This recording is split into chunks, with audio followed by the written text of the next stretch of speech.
Hey everyone, I'm Kustom the cross-stitching runner and welcome to my channel. This channel is all about cross-stitch with a little bit of life stuff thrown in.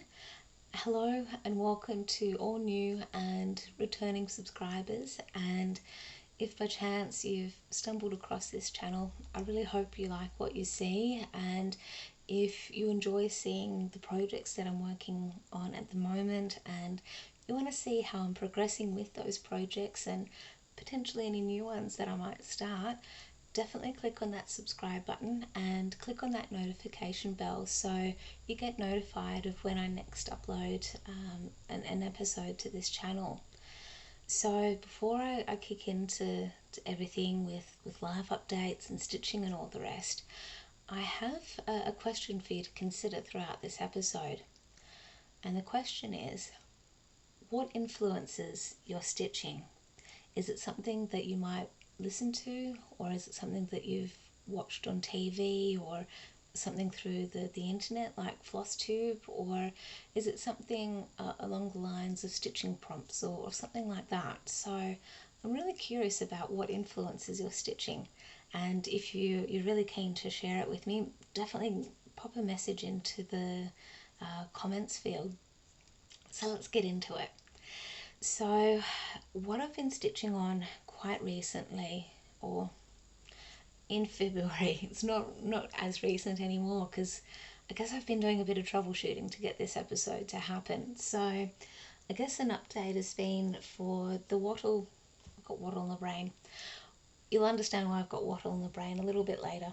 So I've actually been stitching on a Biscornroo by Tiny Modernist, and so it's the Elephant Biscorno, and this has been one of my slow progress projects, and I think I started this one back in roughly, actually not 2019, it actually would have been potentially in last year. I have a feeling it might have been last year. I don't keep strong records, and when I start things and all the details, I am working on that. So what I've done so far is I've so far stitched these 3 elephants, and whenever I do stitch on this project, my aim is to try and complete one of the elephants and a flower or two that is located near the elephant, and to try and get all the back stitch in and all the rest for the elephant. And it's slowly coming there, and thankfully I've just got one more elephant to go for this this top half, and then I can power through and get the second half of the square done. So I'm using all of the called for colours, which are all DMC threads, and I am stitching this on, I believe it to be 28 count linen. I know that it's definitely hand dyed, and it is really beautiful and soft, and it's been really nice to work on. And I've been stitching it 2 over 2, so 2 threads over 2 fabric squares, and it's definitely coming up really nicely. And I purchased this from my local needlework store, which is the Crafty Frog store, which is here in Canberra, and I love it. It's going to be good. The really wonderful thing with this fabric is that there's actually quite a lot of it, so I'm actually going to be able to use a fair bit of this for other projects, and I guess over time I'll figure out what those projects are. And I guess actually just looking at what I've stitched so far, I'll definitely be able to get the other square and no dramas. And one thought at the moment is I could stitch one of the Autumn Lane Stitchery projects on it. I don't have the pattern with me, but I've got it in mind. So many options, so many patterns, and not enough time it feels, but I'll get there. Okay, so I've got a little bit of haul to share with you, and with the haul, it's actually connected with some of the travels that I've been doing over, I guess, the last 3.5, nearly 4 weeks. So last weekend, my boyfriend and I ducked down to the coast for the weekend, and it had been a while, and I finally got around to having a visit to Mogo. So Mogo is this wonderful little town on the south coast, and there's a couple of stores that I really love visiting when I'm there, and one of those stores is the Rosemont Patchwork, or I think it's pretty sure it's a patchwork store. I really should know the name of that store by now, and the name of it keeps escaping me, partly because names of things don't always stay in my brain long enough or longer than what they should. So that said, I've been eyeing off buying this fabric for a while. So this is some pre-cut printed fabric that DMC, pardon me, have created, and both fabrics are 14 count. One's got this mottled purples to it, purple tones, pinky tones, and the other one's got more yellowy, orangey kind of tones to it. And the really great thing with this is 14 count, and the measurements for both pieces are 15 by 18 inches or 38.1 by 45.7 centimeters. And what I'm really keen to do with these two pieces of fabric is to actually stitch a couple of Joan Elliots on it. So I've got a book with me that I've actually had for quite a long time, and I just haven't gotten around to stitching anything.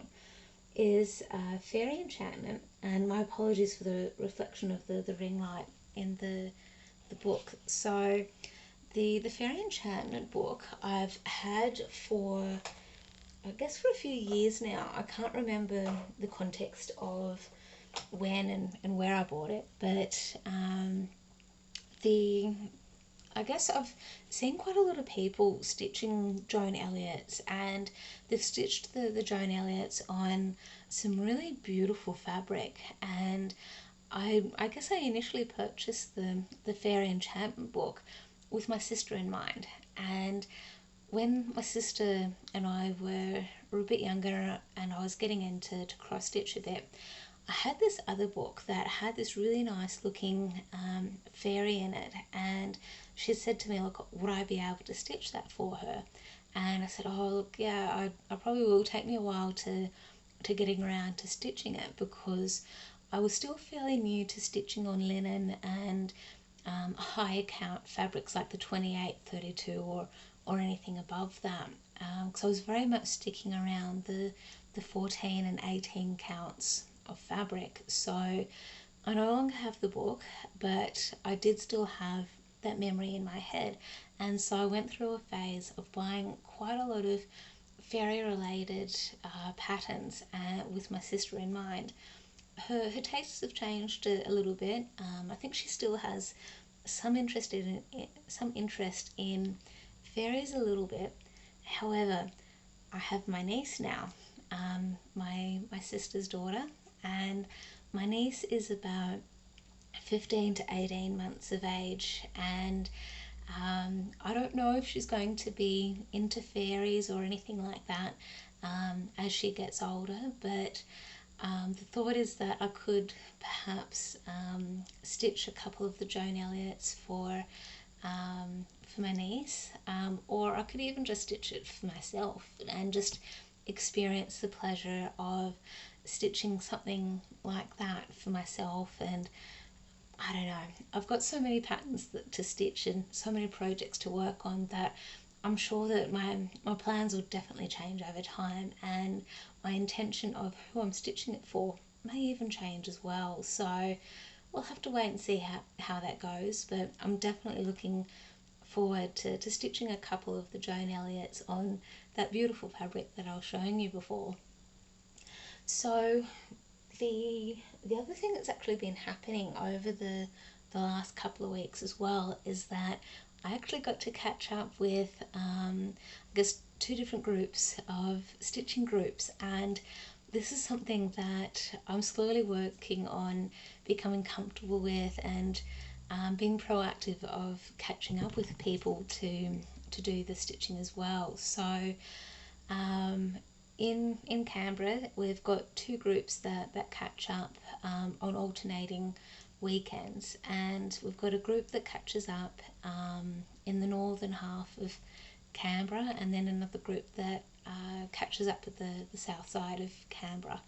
And I've participated in these groups about nearly 3 times now, and I feel so rejuvenated and excited about it whenever I do get to catch up with the ladies, because who's attending, who's able to come, will vary, and then I guess the weeks will change and months will change, and seeing the progress of people's projects as well is wonderful. So it's a bit like that, the face-to-face Flosstube almost. And I guess another reason why I feel so excited about being able to catch up with stitching groups is that for the majority of my stitching life, I've usually been stitching on my own, or I've been catching up with my best mate who lives about 45 minutes away,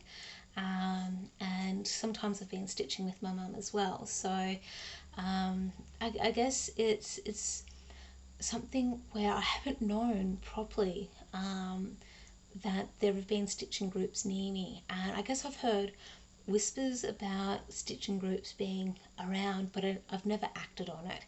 And so this is why I'm so excited about being able to catch up with whoever can make it. And the great thing also with those stitching groups is that I inadvertently learn stuff, which I love. I love learning. I think it probably does depend on the context of what I'm learning, but when it comes to crafty stuff, and I'm sure that you will understand where I'm coming from as well, that being a cross-stitcher or a lover of crafty things, to learn something extra that can help us with what we stitch, how we stitch, is always a good thing. So with one of the last groups that I caught up with down on the south side of Canberra, it was a catch-up at my local needlework store called the Crafty Frog, and I got there a little bit early, and I really want to support the local stores and all the rest, and I couldn't help myself. I had to purchase a pattern. So I love Autumn Lane Stitchery and their designs. They are wonderful, and I love the designs that Aaron comes up with, and Cassandra is awesome. She really is wonderful. So I have been eyeing off this pattern for a while. Moon's out, broom's out, and my apologies for the glare. I'm still working on trying to figure out the angles that can work best. So I really like the design of this. I love the lettering that's in it, the design. I love all of the elements in it. So I'll need to go through my stash to see if I do have enough fabric for that project. I really do want to do it justice and stitch it on that dark navy blue type of fabric. And I've got some fabric in mind that I know I have in my stash. I just don't know if I've got enough of it. And the worst case scenario, and any stitchers here who are watching will definitely be able to commiserate with me, I might have to buy some fabric, and that can almost be the worst thing in the world almost, to have to buy some fabric, because depending on where I'm getting the fabric from, it might mean that I've actually got to buy some threads as well, because we can't have any of our craft supplies travel on its own. It needs to have its company. So I might need to purchase some threads, because I might be running low on some threads, or there might be some others that capture my attention, or there might even be some more patterns. So we'll have to wait and see. But you never know. It could be that tragedy of having to buy some stuff. So with that in mind, I've actually got quite a lot of my cross-stitch projects to share with you, and what I'm doing with them now is quite, I guess, a bit different.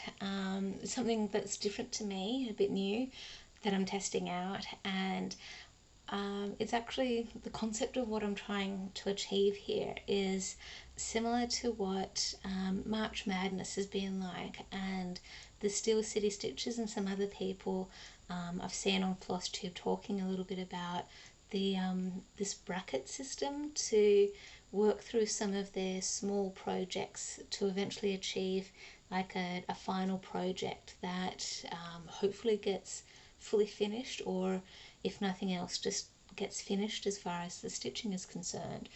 So what my aim here is to use the AFL 2022 fixture that runs from the 16th of March right through to I think early September, and use that particular fixture and the teams that are part of AFL to then attribute my cross-stitch patterns to those teams. And at the moment the theory is to use the scores from each game to then determine what number of stitches I need to put into each project. So a little bit of background. AFL is the Australian Football League here in Australia, and it's I guess a little bit of its history is very much associated with the Indigenous Australians, and from what I've read on the internet, the Indigenous Australians would use the game as a way of sort of, I guess, with the aim of kicking something as high as it could possibly go. And I need to do some more reading because I feel like what I read at the time, it didn't really give the full context of the Indigenous Australians and how they chose to play the game at the time. So with the Indigenous Australians, what I've read so far, the internet and such are saying that they had and bearing in mind they did the Indigenous Australians were using what they had available to them. So they had, I guess, to make the ball, so to speak, the insides, so to speak, or the shape of a deceased possum. They had coal, clumps of coal inside to give it that sort of round style of shape, and to keep everything together, they used I guess the inside parts of the kangaroo's tail to actually keep it together and actually tie it together, because a kangaroo's tail is mighty strong. It is something that the kangaroos definitely need to do what they do, to be a kangaroo. So I am being really, really vague on this one, partly because I don't want to come across as being, I'm not squeamish too much with this kind of thing, but I know that some of my viewers here might be a little bit squeamish about this kind of thing. I'll insert some links in the description box for where I read this information and how the Indigenous peoples started the game of AFL, really, where they have had a huge influence on the colonial people, or the white Australians who came to Australia and needed a sport to keep them entertained and fit and healthy during the winter months. And so, based upon what they saw the Indigenous Australians doing to keep themselves fit and running around and entertained, the white Australians then used the rules and everything that they knew associated with Gaelic football and a couple of other sports that came from England, and then decided, okay, let's formalise this a bit. And that's a bit of how the AFL rules came to be. Some of the rules have been tweaked and updated in recent recent decades and such to help with the safety for the players and such. And the wonderful thing is that we have many Indigenous people playing the game, which I think I don't think the game would be the same without many of the or all of the Indigenous Australians playing it. So to put that into context, I really wish my filming had worked properly last weekend, because I am a supporter of the Sydney Swans, and with the team they have one of their stars is a player called Buddy Franklin, and he is phenomenal in the sense that he has many strong attributes that make him such a wonderful player, and he achieved a goal that not many people have been able to reach. So throughout his football career, one of the strong attributes he brings to the team is his ability to kick goals, especially from angles that appear to be quite difficult, and also the distance that the football has to cover to then enable him to score that goal. So last weekend he scored his 1000th goal, and that is a phenomenal thing, because to put it into context, AFL has been I guess the formal game that many Australians know it to be. The formal game has been played for 120, 130 odd years or so. And I could be very wrong on that numbering, but it's definitely been well over the 100-year mark. And that said, Australia's a young country too. So, or young in terms of the white Australians.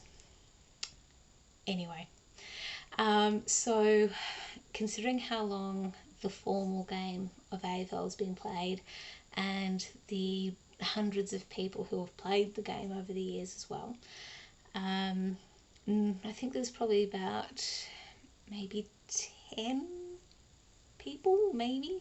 I'll have to look this one up. I'm going with the number 10. It's a nice round number.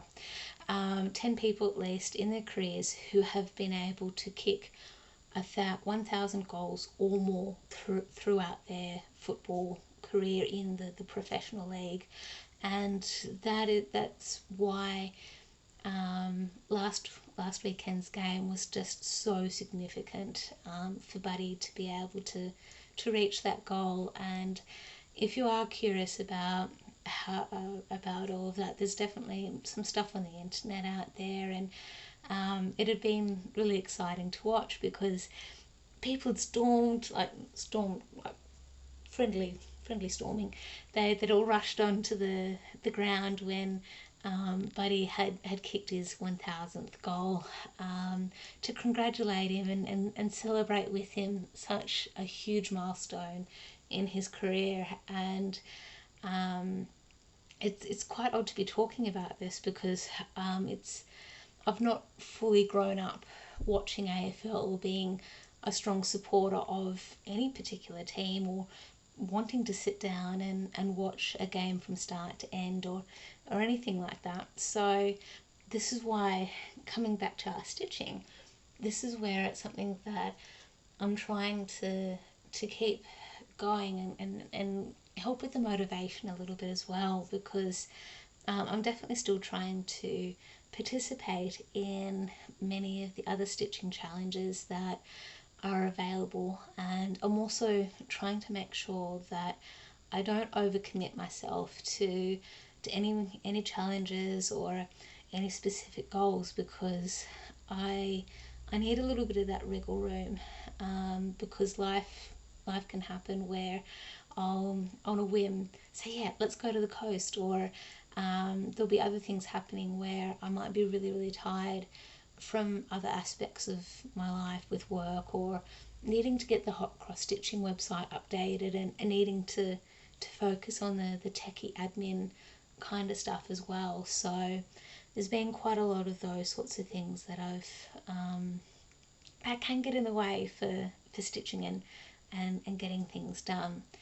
So with all of that in mind, and thank you so much for bearing with me for a bit of that background of AFL and its history a little bit.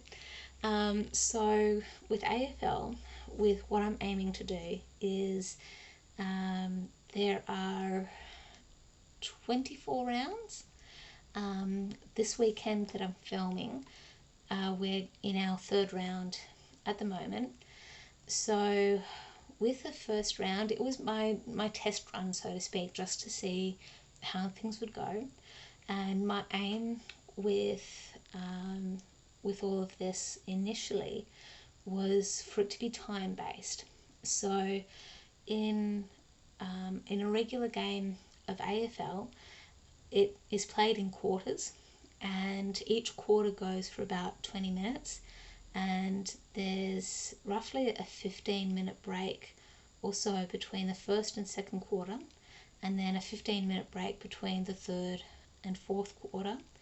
And at a half time there's about 20 minutes to 30 minutes break.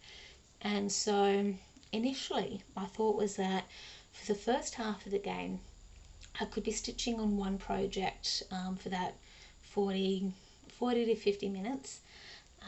So I would then use the half-time break to switch over to the second project I wanted to work on for that game, and then spend that remaining 40 to 50 minutes stitching on that second project.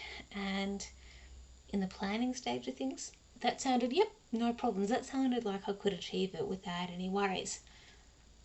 And then I actually sat down and started to try and do that, and quickly came to realise that it just wasn't going to be practical with how I wanted to do all of this. Because ideally, I wanted to be able to work on the projects while I was watching the game, rather than just sort of sitting down, watching anything and stitching away. I guess that could still work, because there are multiple games being played between Thursday evening through to Sunday night, and there are 18 teams, roughly 18 teams I think, in the fixture. So theoretically I could use Monday through to Wednesday as catch-up times for any of the stitching, and I could pop on something from Netflix, like a TV show or something, where I know the episode will only go for, say, 45 minutes or something, and it would enable me to get my stitching done and then watch another show or a Flosstube episode or 3, depending on what's going on.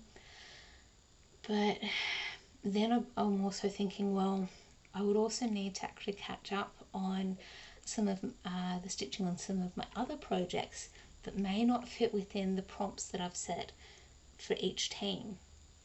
So with that in mind, with the second round, and I'm still catching up a little bit on the second round, with the second round, what I've been working on is using the final scores for each team and for each game, to use that score for the amount of stitches I need to put in to a particular project.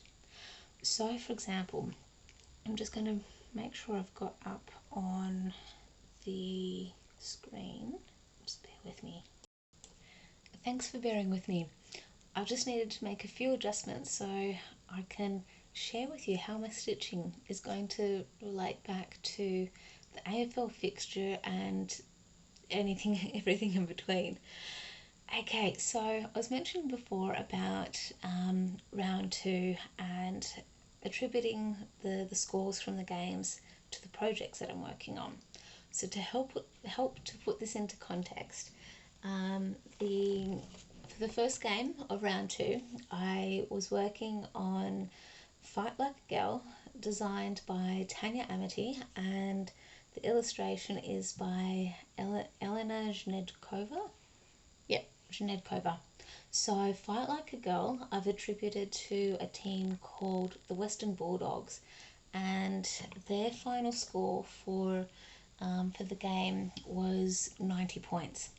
So it meant that I needed to put 90 stitches into this project, and this is where I'm at the moment, and I just need to make a little bit of a adjustment for what I'm sharing with you. Okay, thank you for your patience with all this. That's better. Okay, so I'm stitching this on navy blue 18 count Ada, and the reason why, actually, I need to make an adjustment. So Fight Like a Girl I have attributed to a team called Carlton, and their nickname is the Blues. So for Carlton, their colours are blue and white, and so we've got the navy blue fabric here, and as you can see in the stitching here, we've got a lot of blue and white variations here, so that's why this one has been attributed to Carlton. And Carlton, their final score, was 102 points. So I put 102 stitches into this project, for that particular game. And Carlton played against a team called Western Bulldogs. And with Western Bulldogs, for that team, I've attributed 2 projects to that particular team. And what my aim is to do, is to alternate between the two dog related projects, in a sense that one night or one game when the Western Bulldogs are playing, I might feel like stitching on a trio of dogs.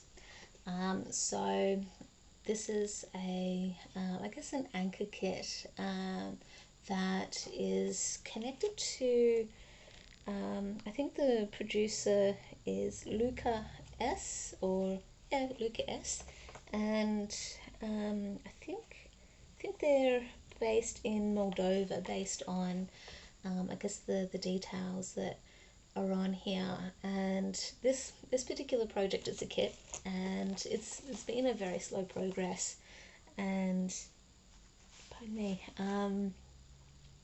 so this, I guess I'm stitching on everything that's come with the kit, with the fabric and all the rest. And what I've been doing at the moment is focusing on the chocolate Labrador in this project, and just getting bits of it filled in, bits of its face, and yeah, it's so far so good. So it looks like this is potentially 18, so either 14 or 18 count Ada, and yeah, it'll be alright. When I first started this particular project, I guess I'd never worked on any fabric that was already pre-gridded, so initially I just thought that it was a bit weird that it had these squares on it. I didn't really know any better, and then as time went on, I realised that I could easily have started at a different spot on the fabric, and it would have been okay. So I'm kicking myself for not starting my stitching in, I guess in the top left corner of one of the squares, because it would have made some of the counting a lot easier. I live and learn, it'll be alright.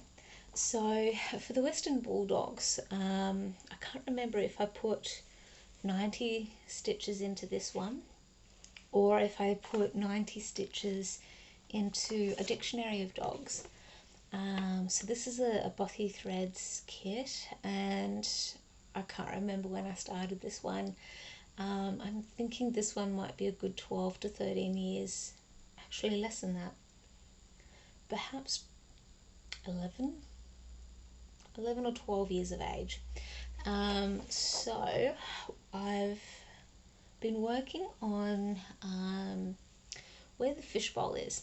So I think I might have put about 90 stitches into this particular project, and I've focused mostly on the variegated thread that we see here and a little bit of the yellow that you might start seeing now. So that yellow is connected to the tail of the fish.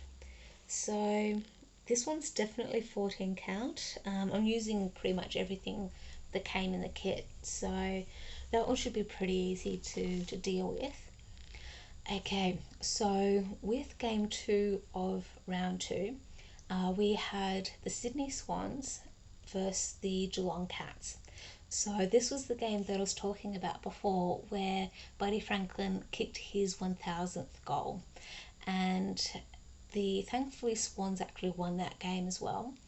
And with the Geelong Cats, I have attributed the Barnyard Cats to this one. So this is a Dimensions kit, and I'd started this particular project as part of Whip Go last year, I think it was. If not, I think it might have been last year. I think I might have tried to attribute this in Whip Go, but I think I might have started this in the year 2020 for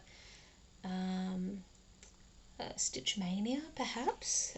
So this might have been a Mania start, and if anyone has stitched a Dimensions kit, or even specifically this one, you'll definitely understand some of the challenges that are connected to it, just in terms of the 10 stitch or half stitches, the combined threads, or the number of threads that are associated with certain symbols. So I've gotten this far. So I've been focusing mostly, so I'll just fold this back. I've been focusing mostly on the cat that we're starting to see the outline of, and it's getting there slowly. So with the Geelong Cats, I needed to put 77 stitches into this. I'm not sure if I've done the full 77. I've not really been, because it's a paper pattern, I've not been fully marking off where the exact 77 stitches are or anything like that.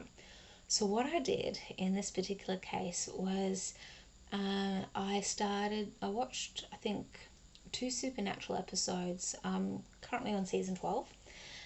So each episode of Supernatural goes for about 45 minutes or so, maybe about 50 minutes, depending on all the rest. So thankfully I'm watching it on a streaming service. That means that I won't actually have any ads with the episode, so I know that it will be that solid 45 minutes or so.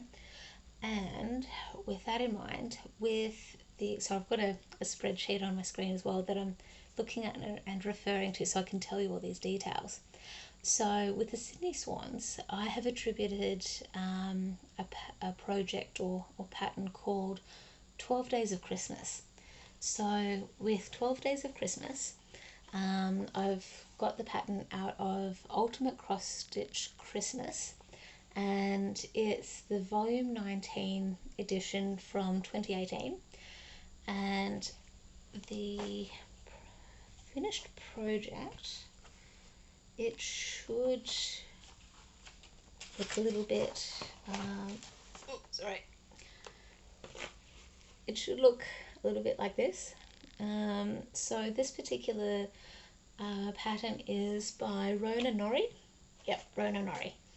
And this project does look beautiful on that navy blue fabric, and I've decided to be a little bit different because it does recommend the 24 count navy even weave, and what I've decided to do is stitch it on lighter fabric. And so this is what I've gotten up to so far. I started in the middle and I've worked a bit up and down. So I can see around where the number 7 area is, there are 7 swans. So that's the reason there. So I also, I did mention Geelong Cats. So Cats, Barnyard Cats, Geelong. that's my logic. My apologies. So Geelong also, their colours by memory are blue and white as well. So that's where if I didn't use Barnyard cats or any other cat themed project, I could probably get away with a blue and white type of project as well. So with this particular project so far, I've actually been focusing on getting a bit of the backstitch done. So I know I haven't put the dedicated 107 stitches in for this. So what I've been doing so far is just focusing on the time element and getting the stitch, I guess as many stitches as I practically can during the 45-minute time range. So with game 3 of round 2, we had Collingwood versus Adelaide Crows. So Collingwood, their full name is Collingwood Magpies. So Collingwood has the team colours of black and white vertical stripes, and with the Magpies here in Australia, it's I'm inclined to say a native bird, but I'm not 100% sure on that one. I'll need to do a little bit of reading on that. So the magpies here in Australia are a black and white bird as well. So I've attributed I feel like I'm about to sneeze, my apologies if I do. The hot cross stitching black and white rolled up daisy. So this particular pattern is available in my store for purchase right now, currently as a PDF download, and it's fully compatible with Pattern Keeper. And this particular project is based upon a photo that I've taken and I've converted it into the cross stitch pattern. So it's a full coverage project, and for the Collingwood game, Collingwood scored 100 points, and so I guess this is a project at the moment, and my stitching was focused, I guess, around these areas. My apologies for this fabric getting in the way. Let's see how that goes. So let's see, that's a bit better. So with some of the white stitches that you see that look like they're a little bit out on their own, that's part of the 100 stitches that I did on this project for the Collingwood Magpies. So I'm stitching this on 18 count black Ada, and I think to the best of my abilities I have marked out the fabric in terms of knowing that I've got the right amount, and this is actually going to be the model stitching for the project. So far so good, and it's all DMC threads, and it's 2 threads over one fabric square, and it's coming along quite well, and I would really like to get a bit more stitching done on it. So Collingwood, as I mentioned, was against Adelaide Crows, and with Adelaide Crows I've said something really vague like stitch something birdy, something that has birds in it. So I guess with Adelaide Crows, theoretically I could actually stitch the black and white rolled up daisies, because here in Australia the crow is a black bird. So I'd be able to get away with saying that because I'm stitching on black fabric, it can then correlate to the Adelaide Crows. That said, the Adelaide Crows, their colours by memory are red, yellow and blue. So I could stitch on something that has those colours in it, or I could stitch perhaps 12 Days of Christmas, because swans are a type of bird, and it's also got some French hens in it as well. So I'll have to play around and wait and see how I go, but I really need to get a wriggle on to actually find a proper project for Adelaide Crows, and I really am leaning towards the black and white rolled up daisy, because as I just mentioned, I want to get some more stitches into it, and Adelaide Crows, they scored 58 points in that game, so it'll give me extra reason to get some stitching into it. So with the next game, for round 2, it was Essendon versus Brisbane Lions. So Essendon, their team colours are black and red, and they're also known as the Bombers. So the aeroplane bomber, dating back to war times. So I could stitch on something with the team colours for Essendon in it, or I could stitch something that has planes in it, or aeroplanes, or I could even push it out and stretch it out to stitching on something that has a mode of transport in it.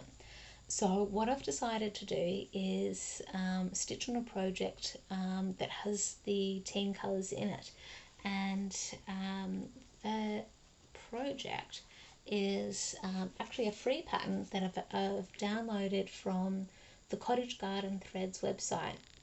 So this particular pattern is an Australian, a very all-Australian project. It's designed by Handlebar Stitchery, is it? Handlebar Stitcher. And it's using all 4 colours are the Cottage Garden Threads. So that was a part of the purpose of this particular pattern. And the colour, one of the colours that are in it that I'm attributing to the Essendon Football Club is this one. So this is called Hugs and Kisses. Pardon me. I've had some coffee and it's just really unsettling me. So this is Hugs and Kisses. I'll just get my hands out of the way. Okay, so it's a variegated thread going from like really dark, almost black areas of the red through to, I guess, some lighter reds. And this particular colour is used, I'll bring this back up, it's the back stitching of the border around the actual Biscornroo, and you'll see in the picture of the cover photo that there's also the centre part where it looks like it's a waratah flower. So that's pretty much what I'm going to attribute to the Essendon Football Club. And I also want to point out, and I'm jumping ahead of myself a little bit here, with the Biscornroo, it's also, I'm using it for North Melbourne and the Gold Coast Suns. So this is the fabric that I'm stitching it on. This is 18 count Aida that I've had in my stash for ages, and I started this last night as part of the new moon, new start. So yesterday in Australia, it was a new moon in the star sign of Aries, and so I stitched pretty much everything you see here right now. I stitched last night as part of one of the football games that were on, and so I'm actually quite happy with how this is coming up so far. So the special thing about this particular fabric is that I dyed it myself. I think I might have talked about this fabric in one of my earlier Flosstube episodes. So this started off being like a white, if not creamy white or off-white fabric, and I think I'd used this for a project that I stitched donkeys years ago. And to make this a little bit different, I also used some Kaiser craft sprays. So Kaiser craft is a brand that I associate with scrapbooking, and they've got these different sprays that I guess can be used to add different dimensions to whatever scrapbook page you're working on. And I never was really into scrapbooking, but I thought that I'd give it a go in terms of scrapbooking, and it requires a different element of creativity that I am struggling with and I need to work on. And so I thought, well, I have these sprays. I probably won't continue using them for scrapbooking purposes, but I could use it for dyeing fabric, so to speak. So to help give you a proper effect of the fabric, this is pretty much what I've done, and it's double-sided.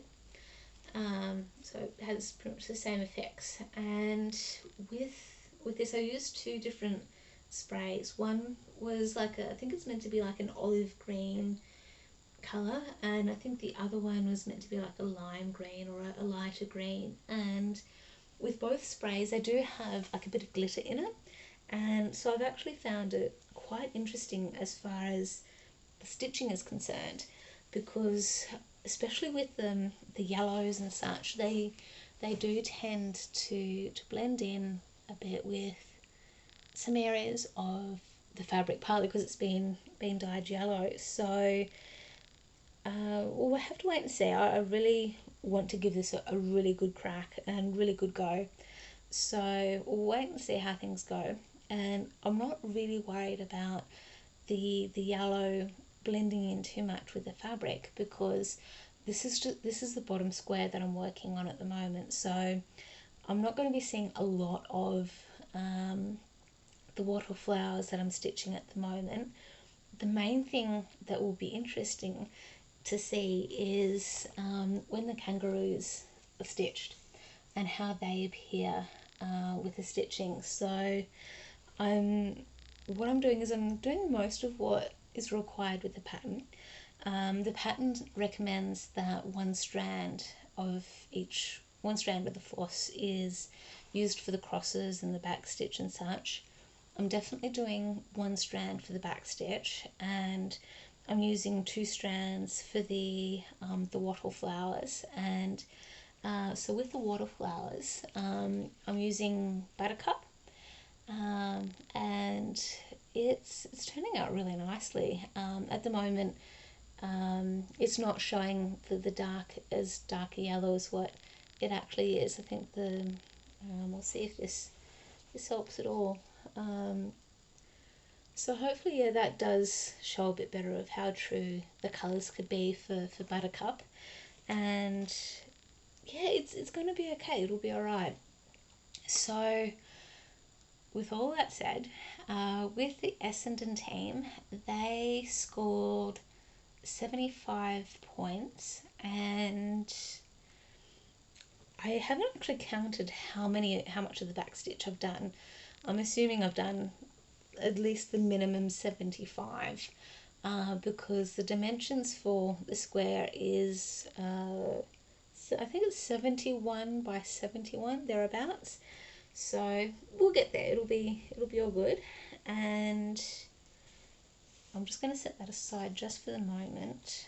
And the other project I worked on, so Essendon played against the Brisbane Lions, and with the Brisbane Lions I have attributed Fight Like a Girl to that team. So I'll just go back and grab Fight Like a Girl. Let's see, okay. So this is the cover photo again for for Fight Like a Girl. And as we can see towards the bottom here, we've got a line here from from the line The Witch in the Wardrobe. So that's why I'm attributing this project to the Brisbane Lions. And also we've got some of the colours, like the team colours of the Brisbane Lions in this project as well. So that's the logic behind those two teams.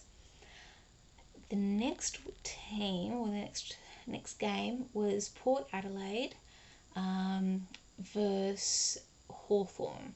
So Port Adelaide are known as Port Power, and their particular colours are this dark teal colour with black and I think silver, if not a bit of white. So I'm using the Pisces project as my Port Adelaide project. So I'll insert a picture in the screen for the Pisces one that I'm referring to, because I know that there's a few Pisces style of projects out there.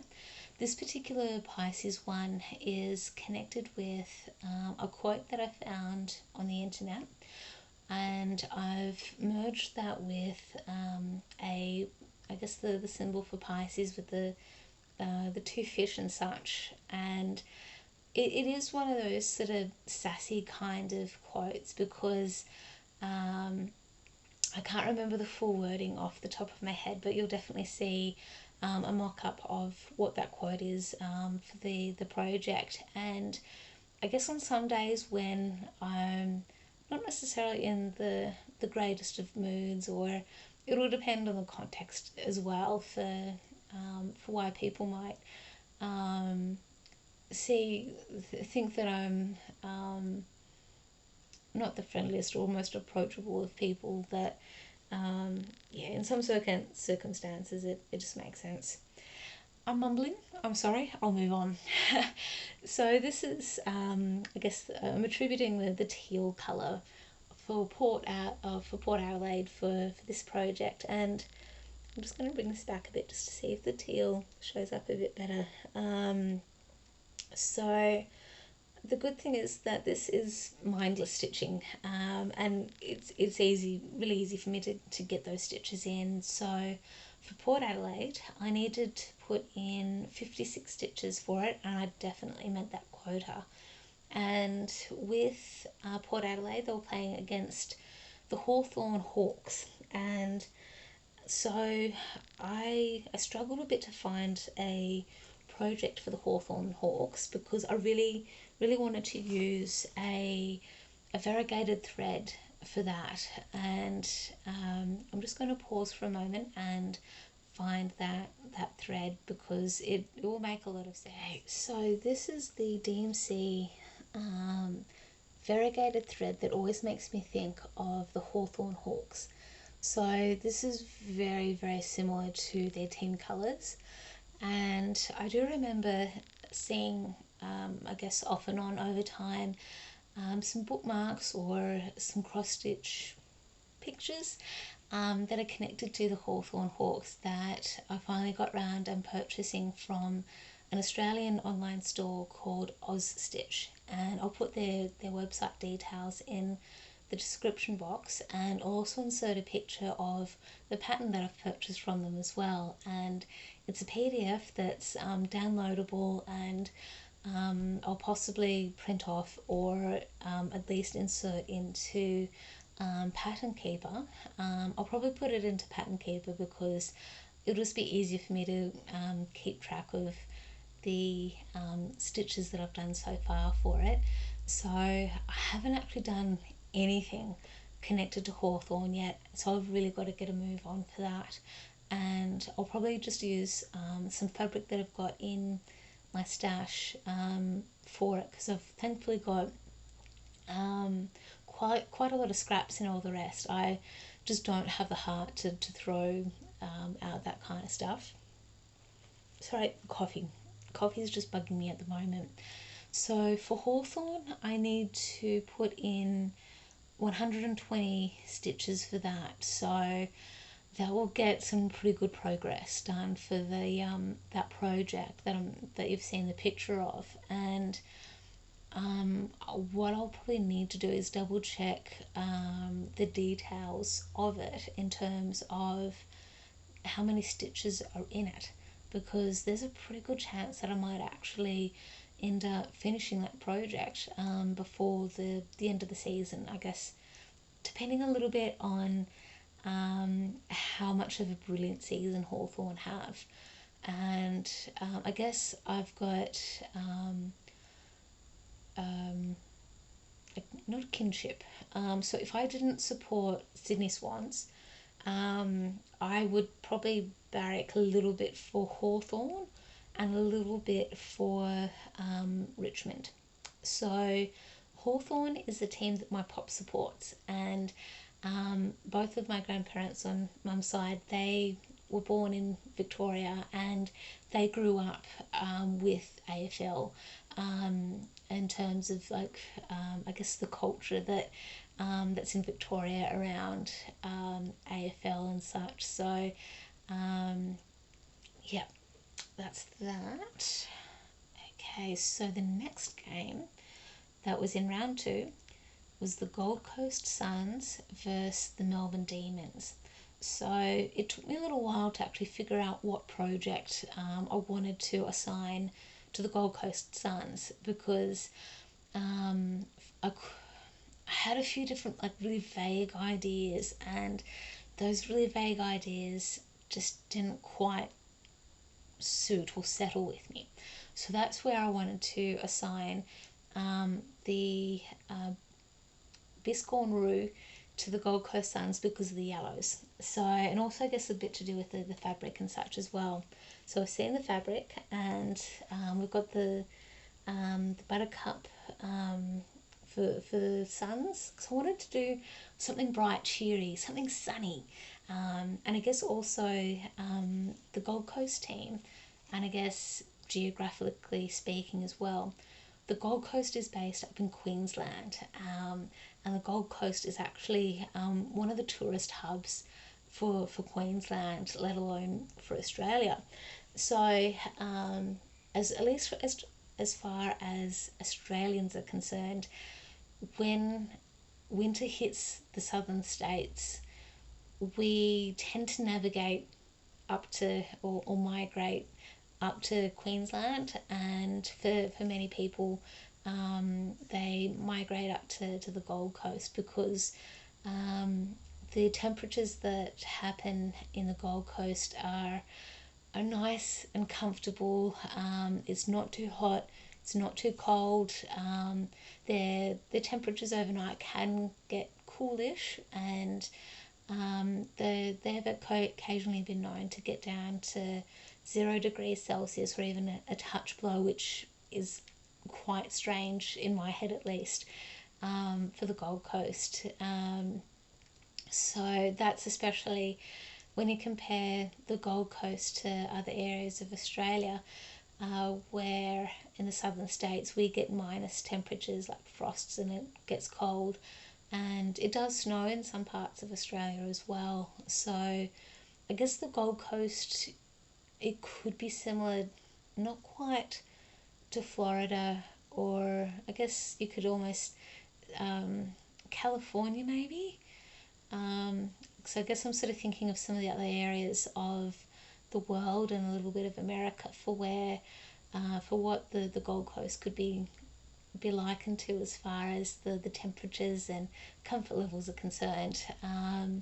It does get a bit humid, especially if the further north you go in Australia, the more humid it gets. And I'm rambling. Anyway, that's my logic for the Gold Coast Suns. And so I mentioned something about the Melbourne Demons. So with Melbourne, there's a couple of options I've got. So I've chosen to go with the team colours for the Melbourne Demons, and their team colours are navy blue and red.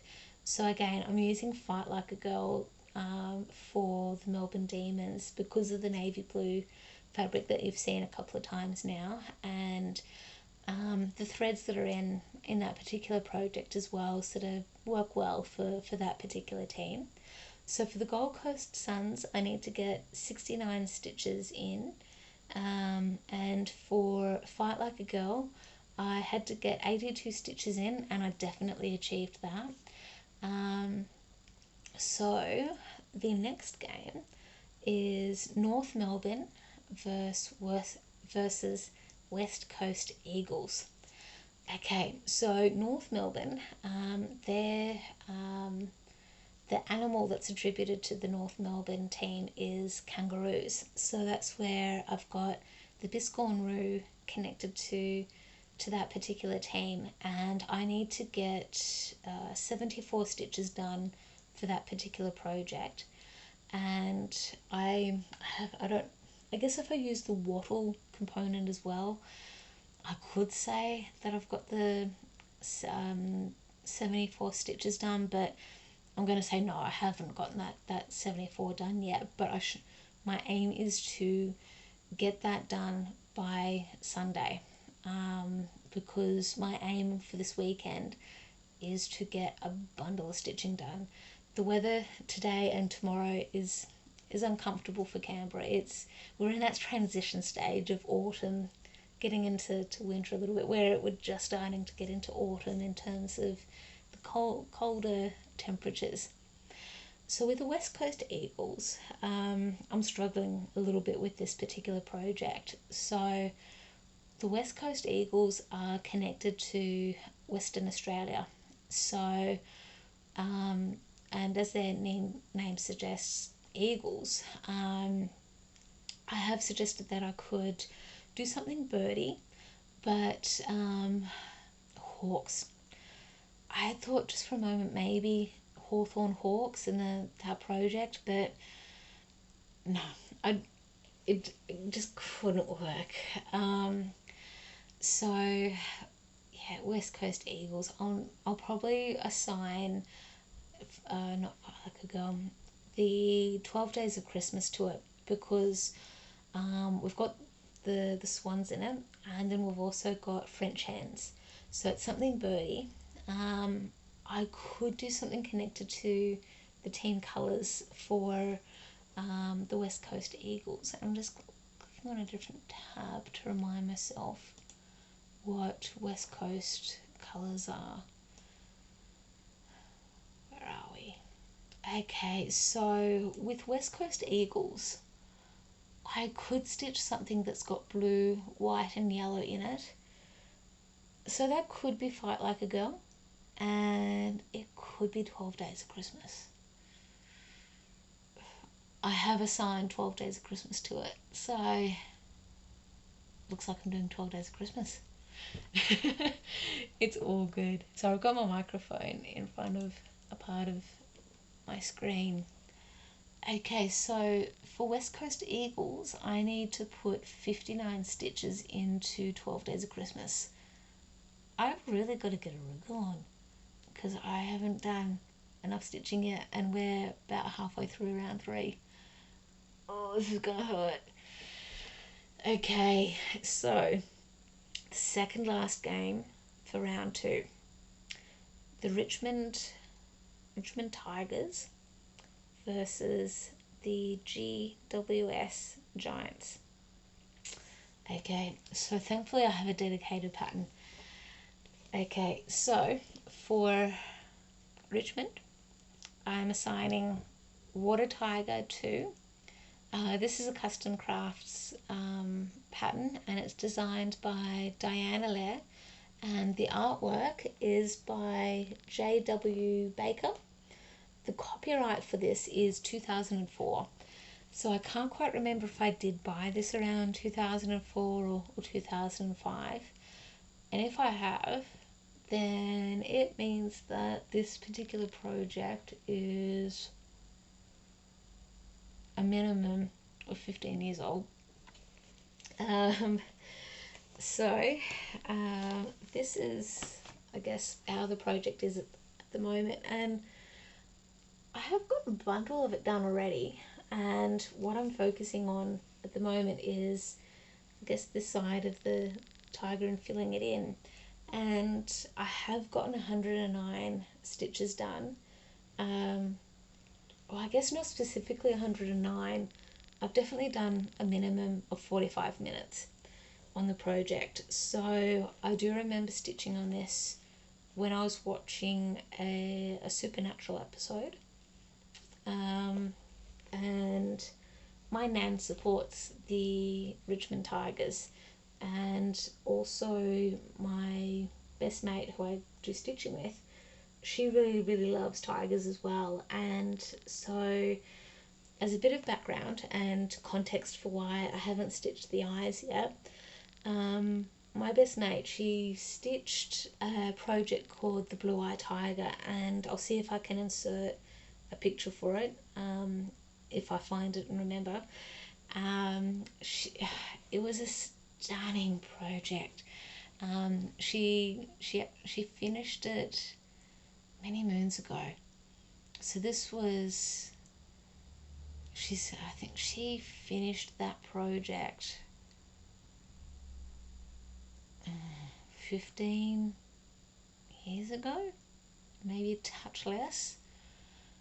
I'm saying 15 years ago because she's been married for 10 years, about 10 years, and she's been with her husband for 11 years, roughly that.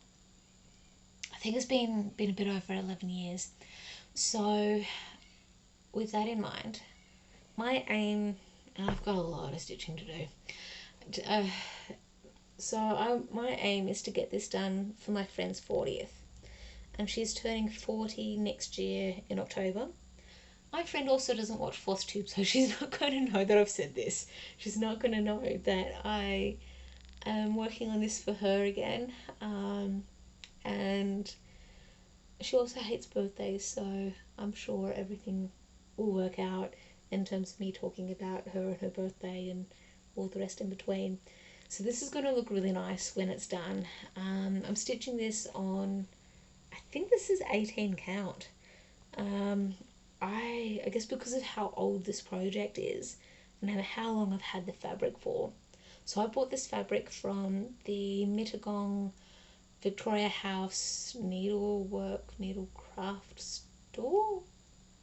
It's definitely Victoria House up in Mittagong here in Australia. So I bought the fabric from there. I think I even bought the pattern from there as well.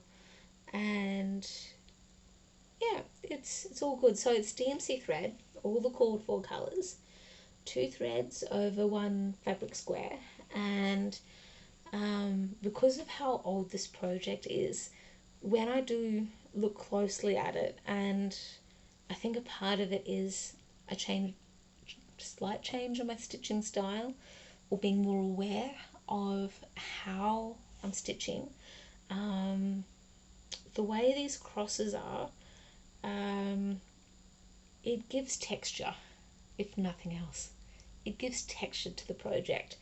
So I will possibly give this a gentle wash after I'm done because of how old it is. I know that I'll probably go over a fine-tooth comb with it just to get it fixed up a little bit in terms of trying to reduce the bulkiness of some of the stitches. Bulkiness in a sense that because of the way I might have done some of the crosses, some of the crosses are like a little bit raised, and then I've also got like ends of threads sticking up through parts of the project as well. So we'll wait and see. I think it's also a part of the fun with this project is that it does have a fair bit of confetti in it, especially when you start looking at the stripes of the tiger and that kind of thing. So we'll wait and see, but a part of why the eyes are left, my friend has strongly said, look, hey, it would look really cool if you could put blue eyes for the tiger instead. And so that's what I'm going to do, and I'll that's why I'm leaving them to last. And I have no doubt that I'll be able to find the right shades of blue for it. So it's a matter of watch this space, and I really do hope that you can stick with me for the journey for that one, because it will be a good celebration to get that done and to be able to have it framed before October next year, because it'll be good times, very good times. Okay, so Richmond played against the GWS Giants. So GWS Giants are a Sydney-based team, and because of the name Giants and their colours are orange and grey, I have assigned Fight Like a Girl to that team.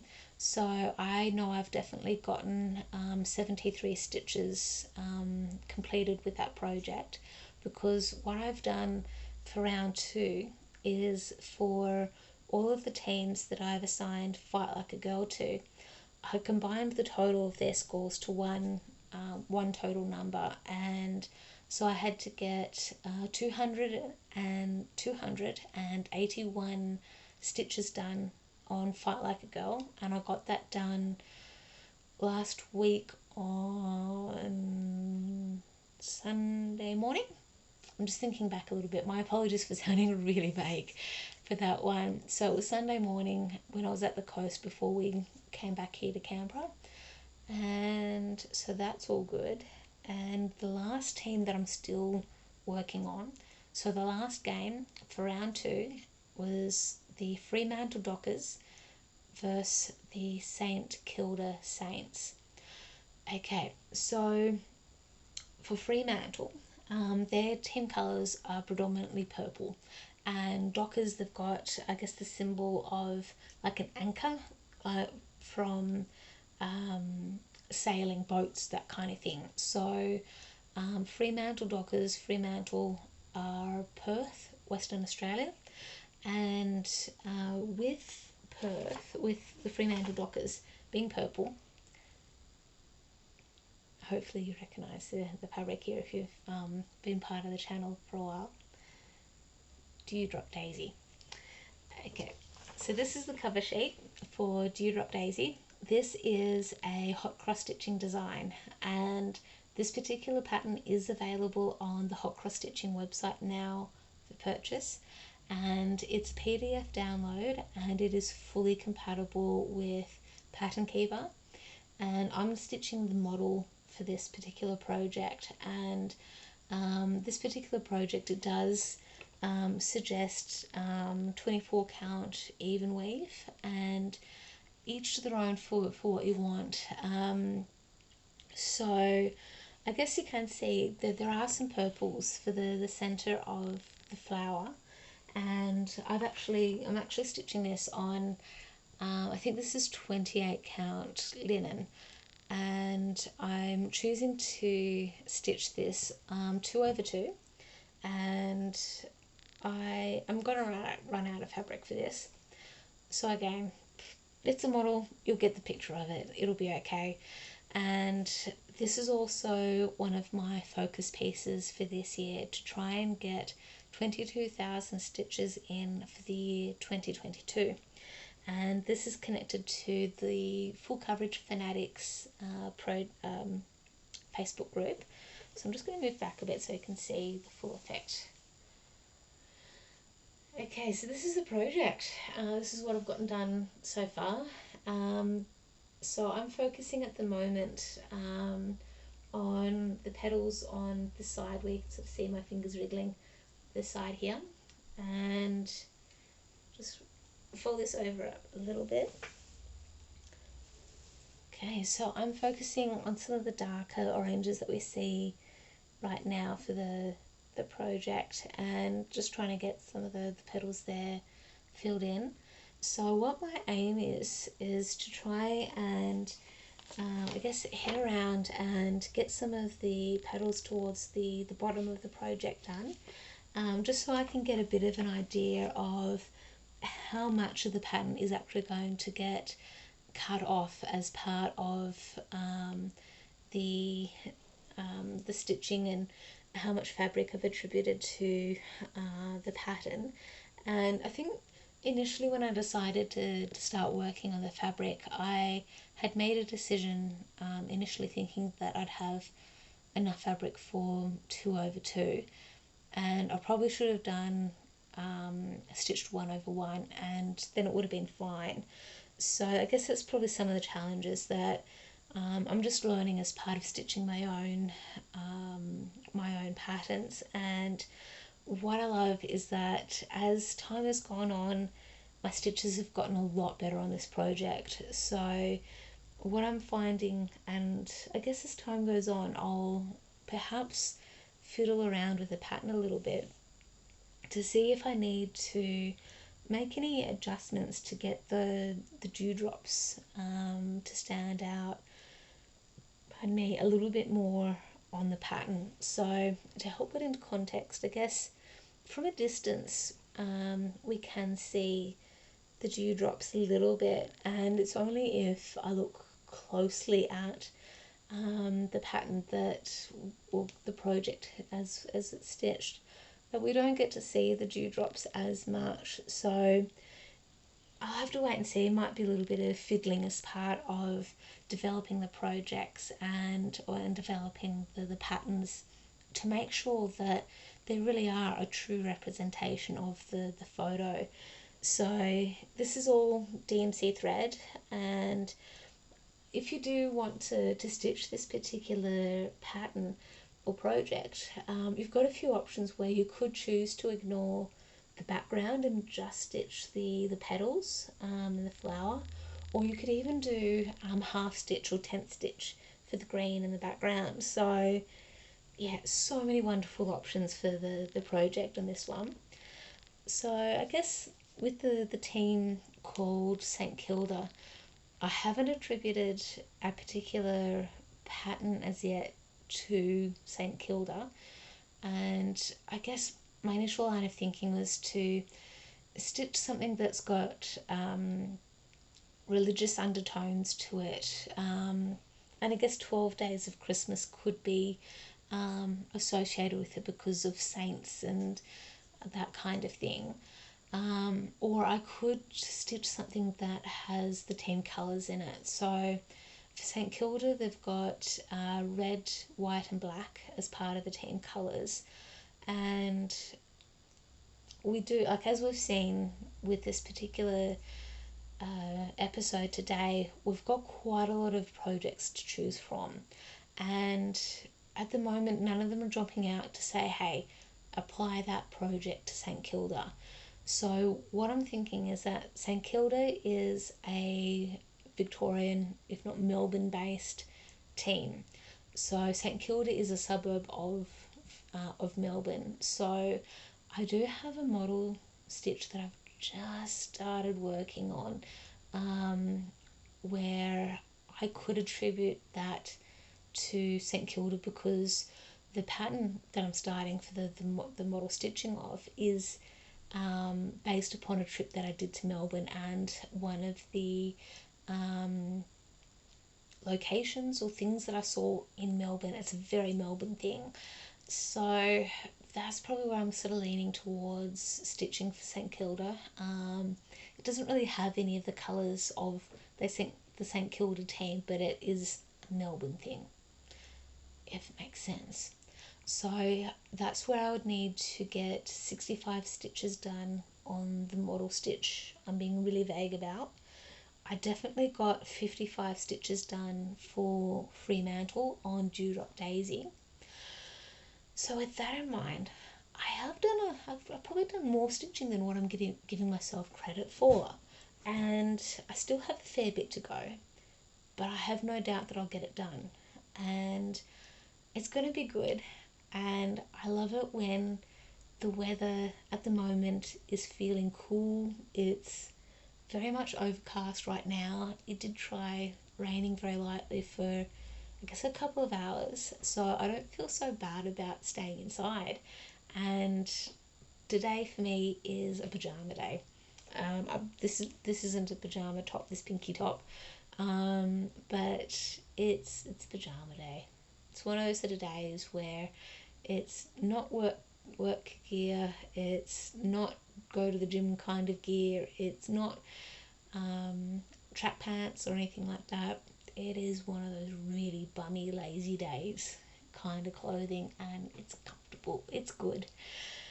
So with that in mind, one last thing I do want to share with you, and this is actually a bit of a far reach, but I hope I'll get it done.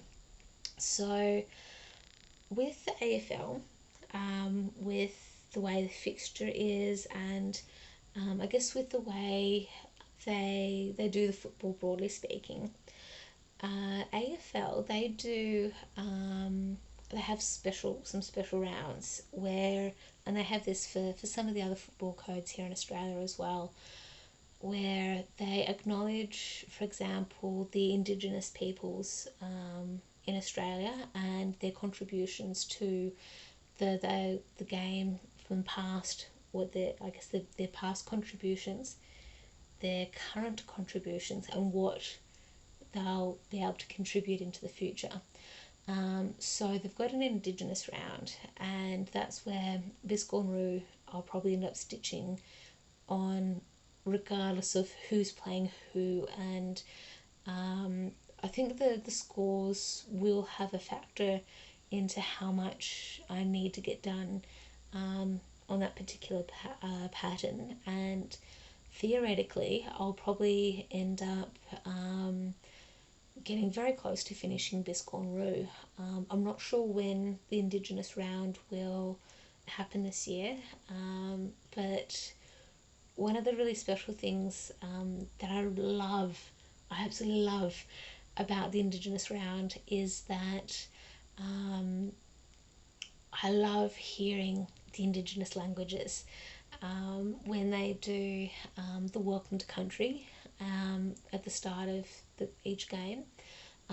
So with the Welcome to Country, they have a representative from the tribe that the grounds are being used and the games are being played on, and it is something very special. I get, in a good way, goosebumps up and down my arms hearing them talking in the Indigenous language for the tribe, and I love seeing the ceremonies that they do as part of the Welcome to Country and all the rest. So when that week comes around, I'll hopefully be able to share a bit more with you about all of that.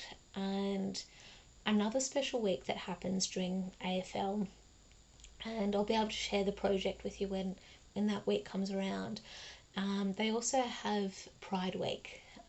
That again is another wonderful week that comes around, and with Pride Week, it is the acknowledgement and celebration of the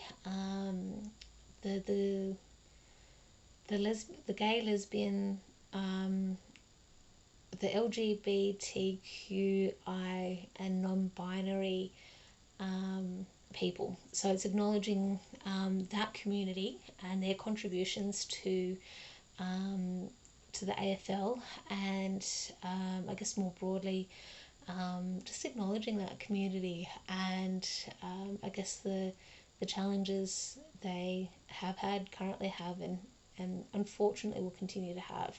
So it's quite similar to the Indigenous Week as well for the Indigenous round. So with the Pride Week, I'm going to be stitching on rainbow zebras for that. So with rainbow zebras, it pretty much is exactly what the name suggests. It's got all the rainbow colours in it. It's a beautiful, pretty pattern. One that I haven't worked enough on and need to get more stitching done on it. So with rainbow zebras, similar to Biscornroo, I'll be stitching on rainbow zebras for the entire round for Pride Week, and getting all of the scores for that particular round tallied up and pouring that into rainbow zebras. So that's going to look pretty cool. And then I guess there's actually probably two more special weeks. The third special week, and this is probably more a special event rather than anything else. So the other thing in AFL that they do, and I'm wanting to assign a project to, is the MHD event. So it's the fight against motor neuron disease, and this is where I haven't paid enough attention in the past to properly remember, so my apologies for sounding really vague right now. There is, I think he's a past player of AFL, or he's been a coach there. He has really, really strong links to AFL, and I apologise for not being able to remember exactly the details. And if there are any Australians here watching this episode, you're probably yelling at the TV, throwing things at me for not remembering what's going on. But anyway, the aim of the MHD, MND. Sorry, why am I saying MHD? Motor neuron disease, MND. It's and I guess one event where all of the past, present players and people who are commentators and such that are very much linked to AFL, they get dressed up in different characters and costumes and all the rest. They get sponsorship from people donating money or whatever that goes towards M&D. And what happens is that as part of them getting dressed up, and I'm feeling cold just thinking about this, they get dressed up and they then get on like a toboggan kind of board, or like a like if you're into water sports, and it'll be like a bodyboard kind of thing where they go down a slide, or even though they just sort of go down a slippery dip, and they land in this big pool of icy water to represent just that body freeze and your mind just feeling numb as part of the experiences that happen with MND. I guess it's a little bit like the ice bucket, or the water bucket challenge that took social media by storm a few years ago, where you have the icy water pouring over the top of your head, and I won't go into details of that, but that's pretty much what's special about MND and what the AFL do with that. So I'm also working on, I haven't done it for a while, working on one of the bookshelf pictures from Amy Stewart. It's a Heaven and Earth design, and towards the bottom, I guess the bottom bookshelf is the winter scene. So I'm going to be doing a bit of work on that, pardon me, for the MND week, or that special event. That is with the theory that I've caught up on my stitching and it'll all be okay. So I'm just checking out the timing, and I've really got to stop rambling. So the last project connected to AFL is going to be Midnight Glow. So this is Midnight Glow, and so this was my stitch with me for March, and this is going to be my grand final piece in theory at the moment. So my grand final piece is one that I am one of the ones that I'm aiming to get done by theoretically this calendar year, and this is what I've got done so far. And I think when I counted back in January, I've got a touch under 10,500 stitches to go. Theoretically, if I had all the time in the world to be able to take time off work and just do stitching and not have other life things and life experiences happen, I theoretically should get this project done in the space of 15 days. 15 to 20 days, probably extend that out, if this was the only thing that I stitched on and I had no other interruptions. Life doesn't work that way, unfortunately, so that's why I'm aiming for the calendar year. So it will be good to get that one done. I'll probably get it framed up. I'm not 100% sure. I do have some other thoughts and ideas based around some other horsey projects that I have finished many moons ago, and other ones that I want to start. So we'll wait and see for that, but this is potentially my grand final piece. Wait and see. So this video has well and truly been long enough. Thank you so much for your time and your patience, and if you've lasted this long, thank you so much. And if you also have lasted this long, I really am curious about what influences your stitching. Is it Flosstube? Is it the audio books that you might listen to? Is it podcasts? that you might listen to. Is it, say, stitching groups that you're part of on Facebook, or Zoom calls that you do?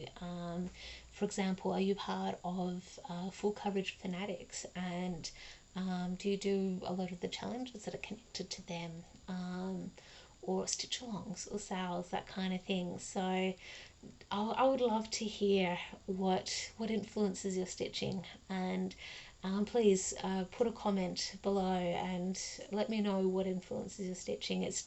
For me, it's just a curiosity. There's no prizes or anything connected to it. It's definitely my genuine curiosity of what influences your stitching. So thank you so much, and I really do hope you have a wonderful next couple of weeks, and happy stitching.